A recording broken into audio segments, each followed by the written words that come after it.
beloved Boss Mike Cervera.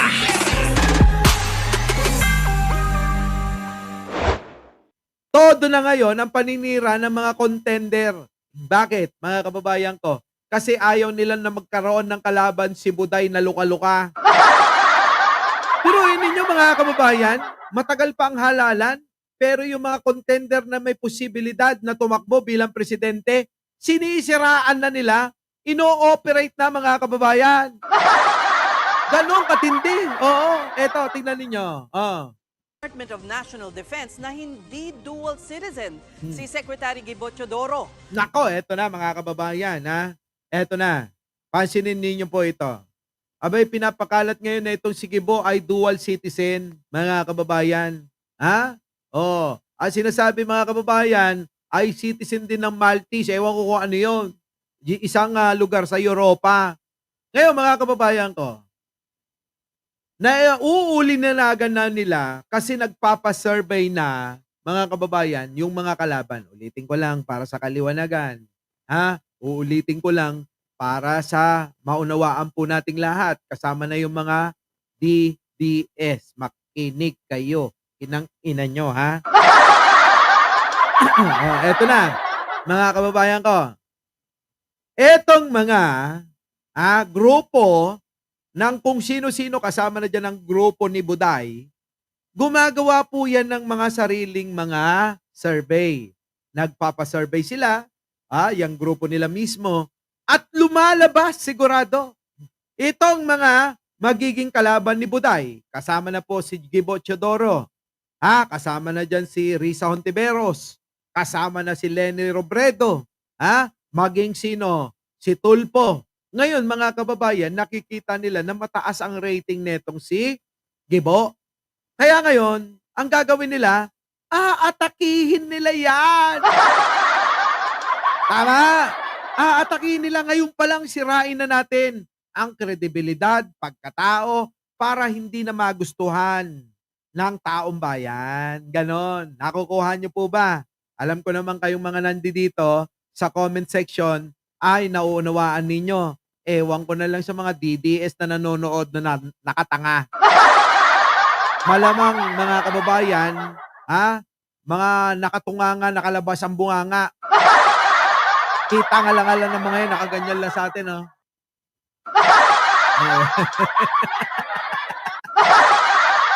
Ngayon, mga kababayan ko, syempre, eto na. Ang gagawin na nila, yan, kasama ni si First Lady. Di ba kasi may mga posibilidad na pwedeng tumakbo para maging presidente? Ang gagawin nila, iisa-isahin nila yan. Titirahin, mga kababayan, kahit na walang patunay, gagawan nila ng kaparaanan para masira nila yung kanilang mga pagkatao para bumaba na yung survey. Yung rating sa survey, mga kababayan. Yan, mga kababayan. Napakadaling unawain yung diskarte nila eh. Tuloy. Pakinggan nyo to. Ito na. Gibo. Na hindi dual citizen si Secretary Gibo Teodoro. Nag-ugat ang issue sa ulat ng Manila Times na meron daw passport si Teodoro mula sa Malta, isang bansa sa Europa. Pero ayon kay DND... Kita nyo mga kababayan, sa Malta daw. Hoy, Gibo! Alam mo, Gibo, kapag tumako kang presidente, wag lang talaga, no? Ito, pakinggan nyo po ako, Kung sakali si Gibo ay itaas ang kamay ni Pangulong Bongbong, si Gibo, susuportahan ko. Basta kahit sino, kahit sinong tumakbo na i-endorso ni Pangulo, yun ang susuportahan ko, mga kababayan. Ito'y sinasabi ko ng maaga sa inyo. Opo, sinasabi ko na ho. Hindi ho yung dahil may kapakinabangan tayo dyan, wala akong pakialam dyan. Oo, diba? Kung si Gibo ang itaas ang kamay ni Pangulong Bongbong, suportado natin. At ito naman ang sasabihin ko sa inyo, mga kababayan ko. Baka naman sa panahon ng pagdating ng halalan at magkaiba-iba tayo ng paniniwala at opinyon at gustuhin, naisin na mamuno ng ating bansa, baka naman pwedeng bati-bati pa rin tayo. Huwag nating gagayahin yung mga sinauna na mga mga kababayan, na mga tao na hanggang ngayon mga kababayan, di pa rin sila makamove on sa pagiging presidente ni Pangulong Bongbong. Ano po? So mga kababayan, baka naman. Oo. Tayo mga kababayan, solid dito. Ano mang inyong nais, sino man ang gusto ninyong presidente, iba man ang inyong pananaw, iba man ang inyong mga nais na magsilbi sa bayan, baka naman tayo pa rin magkakasama, di po ba? Yun ang mahalaga. Alam nyo mga kababayan, habang nandito kami sa Boracay, yan po yung lagi kong sinasabi sa ating mga kaibigang mga vloggers na darating ang panahon, darating ang panahon, tayo ay magkakaiba-iba ng mga susuportahan. Tayo ay marami ng mga pinagsamahan na laban. Tayo ay mga Pilipino na ang gusto lang naman ay para sa pagbabago. Alam naman natin yan. Pero baka naman, pagdating ng panahon, magkahiwa-hiwalay tayo, wag na mangyari yung mga nangyari nung nakaraan na nag-away-away dahil sa iba't ibang mga views, pananaw, o nais na mamuno ng bayan. Ay, sabi naman nila, yun naman ang dapat. O, di ba? Kaya sabi ko, ako'y nagpapasalamat sa inyo at nauunawaan ninyo yung aking nais na ipahatid na opinyon, pananaw na dapat namamayani sa ating mga tinitignan, pinapanood ng sambayan ng Pilipino. Kasi malaking impluwensya yon kung tayo ay makikita nilang ganun ang mga pananaw. Hindi tayo nag-aaway-away, hindi tulad ng mga nasa kabila na sila nagkakagatan dahil ang pinag-uusapan ay yung mga pera na binabayad daw sa kanila. Kita nyo, ang pangit, di ba? Kaya sukdulan mga kababayan. Oo, para ako si Fernando po. Pak! Nandun nga si The Kings Kaliwa, Romy Diaz. Fernando po. Nakapasaya ko lang yung mga paborito nyong vlogger, mga kababayan, ay okay na ako. Yun, kahit papano, nakatulong tayo at nakamulat tayo sa kaliwanagan patungkol sa mga mangyayari sa hinaharap, mga kababayan. Diba? Yun ang maganda. Kaya wala nang away pagkatapos ng 2028 election. Oh, yun, maganda yun. Pare-pares tayo. O ngayon naman, sabi ko naman, kapag nanalo naman ang inyong kandidato na sinusuportahan, wala naman akong magagawa kung hindi sumuporta din diyan sa inendorso nyo na kandidato. Hindi ako magiging oposisyon. Kasi naniniwala ako, nasa banal na kasulatan naman yan, na kung sino ang may halal, may luklok na leader, abay, deserve niya na dapat siyang suportahan para mas lalong magtagumpay sa kanyang naisin na pagbabago sa bansang ating sinilangan. O, di po ba? Yun dapat, hindi tulad ng mga DDS, sumuporta nung una, nung nalaman na kuripot talaga si Pangulong Bongbong at wala silang mapapakinabangan na pera, ayun, nagsilayasan.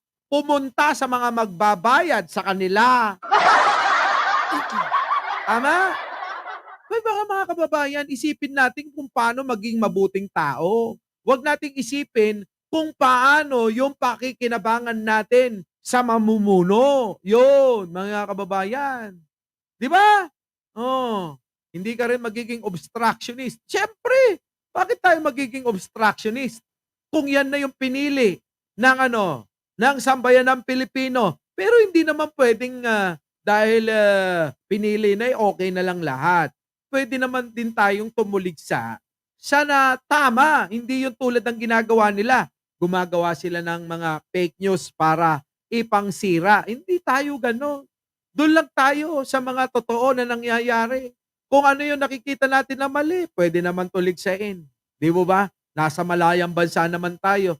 Kung mga kababayan, gagawa tayo ng mga peking dokumento tulad ng ginawa ni Tabingi ang muka at utak para mag-viral. Ayun, mga kababayan, dahil sabi ko mga DDS, nag-unahan mga kababayan, repost dito, share dito, hala! Reaction dito, hala! Eh ngayon, lumabas na peke yun, o edi, paya kayo! Di ba? Paya silang lahat, mga kababayan, pahiya. Yan. O, ulitin ko lang. Balik tayo kay Gibo. Si Gibo po ay tingin ko ito'y sarili kong pananaw at opinyon at pag-aanalisa na itong si Gibo ay tingin ko tatakbo ito bilang mataas. Sa mataas na posisyon, kaya nila ito ay tinatrabaho. Todo na ngayon ang paninira nila. Ano? Tuloy. Assistant Secretary Arsenio Andolong, ibinalik na ni Chodoro ang Maltese passport niya bago pa man siya maghain ng Certificate of Candidacy. Kita nyo, binalik na pala yung kanyang Maltese passport. O tapos ngayon eto yung mga DDS na naman siguro ang naninira dito kay Gibo. Eto na. Noong 2021 para sa 2022 elections. Alam daw ito ng Bureau of Immigration at COMELEC, pati na ng Committee on Appointments bago pa kumpirmahin ang pagkakatalaga kay Chodoro bilang Defense Secretary noong June 2023. Ipinagbabawal ng saligang batas ang pagiging dual citizen ng mga opisyal ng gobyerno. Kita nyo, bawal naman talaga yon. Kaya siguro, mayroong nakatunog na dating dalawa may pasaporte na ibang bansa itong si Gibo, ginagamit ngayon. Hindi ka pwedeng tumakbo. Kita nyo kung iisipin nyo. Napakababaw, dahil lang dito sa kanyang dual citizen na na hawak-hawak, mga kababayan, na pasaporte, abay nagiging issue. Hindi kaya bakit gawin ninyo, mga kababayan ko, ganito. Hanapan nyo si Gibo ng mga tulad ng ginagawa ni Buday. Sana ganun. Hanapan nyo si Gibo ng tulad ng ginawa ni Buday, tulad ng ginawa ni Digong, at tulad ng ginawa ng pamilya Duterte. Nakaw dito, nakaw doon, involved sa droga, involved sa illegal na nasugal, lahat ng ng masasamang gawain, involved sila. Hanapan nyo! Ang babaw kasi, kung pasaporte lang, yung inyong ipantitira dyan, dyan. Diba, mga kababayan ko? Ang babaw nun sa totoo lang, napakababaw. Sabi ni Joselito, Masyon, same tayo, Boss Mike, kung sino itataas ang kamay ni PBBM, doon ako, solid. Ay, syempre! Pag natalo, dagsanggasat. Normal lang na sa mga kandidato, may mananalo, may matatalo. Kapag natalo yung kandidato natin, di okay na, di ba? Suportahan na natin. Ganun. Huwag na tayong saway-saway pa. Magsayawan na lang tayo, pero yung pasaway-saway pa, wag na. Tignan nyo ginagawa ng mga tangang mga DDS. Inuuto nila yung mga OFW, yung mga uto-uto rin. Di ba? Paano? Yung mga OFW, kung sino na lang pinanood nila, yun na lang. Manood kayo sa akin. Di kayo matututo ng mabuti sa mga DDS. Puro hinanakit. Puot, galit. Saan kayo makakakuha ng magandang vibes dyan? Puro hinanakit. Puot, galit. Ang mga balita ng mga yan, wala na silang binalita na naging masaya kayo. Puro galit na lang, magagalitin natin lalo tong mga uto-uto. Ganun ang kanilang di ba? Di ba? Di ba? Buti pa si Chiban. OFW ko, Boss Mike, pero di ako uto-uto. Buti naman. Good for you. Di ba? Yan, mga kababayan. Boss Mike, OFW ako. Lagi nanonood sa'yo. Thank you. Shenny! Diba? Ngayon, mga kababayan ko, anong masasabi nyo dyan? Lahat ng mga magiging contender para maging Pangulo, ang ginagawa nila, siraan, wasakin. Ganun naman lagi. Alam nyo may gawa? Siyempre, nasa kabila.